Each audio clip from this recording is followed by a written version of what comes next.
Rusia makin menggila, pangkalan udara Ukraina hancur lebur. Rusia meluncurkan serangan udara dan darat secara besar-besaran ke Ukraina. Akibatnya, sejumlah pangkalan udara Ukraina dan sistem pertahanannya pada hari Kamis 24 Februari hancur lebur.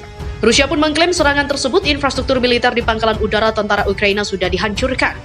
Sebelumnya, 8 orang dilaporkan tewas akibat gempuran Rusia. 9 lainnya terluka akibat tembakan mortir Rusia, kata penasihat Menteri Dalam Negeri Ukraina seperti dilansir Antara. Penjaga perbatasan mengungkapkan bahwa pasukan militer Rusia menerobos perbatasan Ukraina menuju wilayah Chernihiv, Kharkiv, dan Luhansk. Ukraina sebelumnya mengatakan bahwa tentaranya diserang dari Belarus dan Rusia pada Kamis sekitar pukul 5 pagi waktu setempat. Serangan juga diluncurkan dari Crimea, wilayah yang dicaplok Rusia menurut Dinas Penjaga Perbatasan Ukraina. Perang Dunia III baru dimulai, infrastruktur militer Ukraina hancur lebur dibombardir Rusia. Sejumlah kantor berita Rusia melaporkan tentara mereka berhasil melumpuhkan infrastruktur militer di pangkalan dan pertahanan udara Ukraina. Klaim itu diumumkan Kementerian Pertahanan atau Kemhan Rusia pada Kamis. Kemhan Rusia kemudian membantah laporan yang menyebutkan bahwa pesawat tempur mereka jatuh di wilayah Ukraina.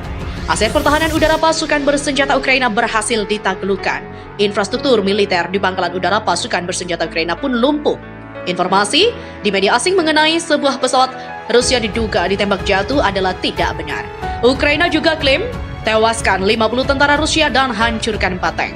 Militer Ukraina pada Kamis 24 Februari 2022 mengklaim berhasil menghancurkan 4 tank milik Rusia di sebuah jalan dekat kota timur Kharkiv dan menewaskan 50 tentara Rusia dekat sebuah kota di wilayah Luhansk. Seperti dilansir Reuters, mereka juga mengatakan telah menembak jatuh pesawat tempur ke-6 Rusia juga di bagian timur Ukraina. Rusia telah membantah laporan bahwa pesawat atau kendaraan lapis baja mereka telah dihancurkan. Dinas Penjaga Perbatasan Ukraina mengatakan bahwa 3 anggotanya tewas di wilayah Kherson Selatan dan sejumlah anggota lainnya terluka.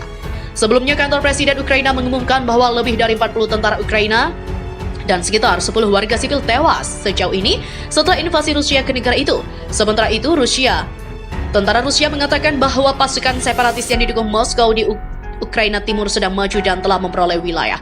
Juru bicara militer Igor Konashenkov mengatakan kepada televisi pemerintah Rusia bahwa pasukan Republik Rakyat Donetsk memperoleh sampai 3 km wilayah Ukraina dan pasukan dari Republik Rakyat Luhansk maju 1,5 km. Rusia memiliki senjata presisi tinggi dan warga sipil Ukraina tak perlu takut. Penjaga perbatasan mengungkapkan bahwa pasukan militer Rusia menerobos perbatasan Ukraina menuju wilayah Chernihiv, Kharkiv, dan Luhansk. Ukraina sebelumnya mengatakan bahwa tentaranya diserang dari Belarusia dan Rusia pada Kamis sekitar pukul 5 pagi waktu setempat. Konflik dengan Ukraina makin menggila. Rupanya Rusia pernah diramalkan bakal memulai Perang Dunia III. Inilah yang akan terjadi. Saat ini, militer Rusia menjadi pembahasan di seluruh dunia sebab puluhan ribu tentara Rusia bergerak ke perbatasan Ukraina dan Rusia. Hal ini lantas membuat dunia khususnya negara benua Eropa waspada, takut jika perang pecah lagi di daratan mereka. Lalu jika benar Rusia akan memulai Perang Dunia III, apa yang akan terjadi dengan negara lain dan juga dunia? Pensiunan Jenderal Herbert Hauck Carlisle, mantan Kepala Komando Tempur Udara juga pernah meramalkannya dan begini hasilnya. Dilansir dari militarytimes.com. Pada Rabu, jika Rusia memulai perang, maka pasukan Amerika Serikat dan NATO akan mempersiapkan beberapa hal. Mula-mula dimulai memerangi serangan cyber Rusia, mengkonfirmasi apakah berita itu benar atau hoax, dan tentunya pasukan tambahan dari pihak ketiga. Carlisle menambahkan bahwa AS perlu menggunakan lebih banyak pesawat, menyiapkan logistik, dan meningkatkan kemampuan tempur di Eropa. Namun demikian, Rusia dapat mengambil inisiatif dan bergerak cepat menempatkan AS pada posisi yang sangat tidak menguntungkan, sebab menetralkan pertahanan udara Rusia akan menjadi salah satu misi paling penting dan berbahaya bagi angkatan udara negara manapun. Pada awal-awal pertempuran, saat tank, pesawat tempur, dan pembom Rusia meluncur ke Baltik, jet angkatan udara dari Inggris, Italia, dan Jerman akan tiba untuk menyerang pertahanan udara Rusia yang canggih dan kemudian mencoba menghancurkannya. Secara bersamaan, tim tempur Brigade Lintas Udara ke-173 di Italia dan Resimen Kavaleri kedua di Jerman akan bergabung dengan pasukan NATO untuk bertempur. Mereka akan menghadapi sebanyak 22 batalion perang manuver yang dimiliki Rusia di distrik militer barat di sepanjang perbatasan NATO. Laporan menyebutkan butuh waktu 36 hingga 60 jam bagi pasukan Rusia untuk mencapai dan memulai operasi pengepungan di Tallinn dan Riga, ibu kota Estonia dan juga Latvia. Oleh karenanya, pasukan NATO yang bisa masuk ke Riga dan Tallinn dapat melakukan perlawanan yang kuat di medan perkotaan. Tetapi biaya untuk memasang pertahanan seperti itu ke kota dan penduduknya biasanya sangat tinggi.